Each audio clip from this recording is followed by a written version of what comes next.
Hello everyone. Today I would like to show you all how to translate text in the iPhone camera app. Let's have a look.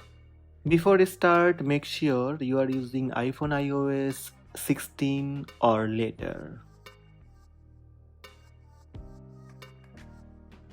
Open the camera app by tapping the camera icon on the lock screen or tapping on the camera icon on your iPhone home screen.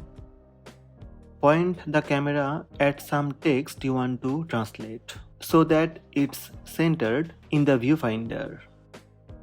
Tap the text selection button in the bottom right corner.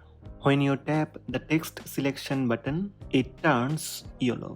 In iPhone iOS 16 or later, you will see Translate button in the bottom left corner. Tap the Translate button to get an instant translation.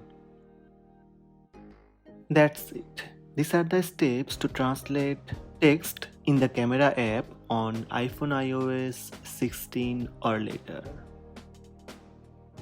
Hope this video helped you. Please subscribe my channel by tap subscribe button. Also tap the bell icon to receive notifications about all new videos.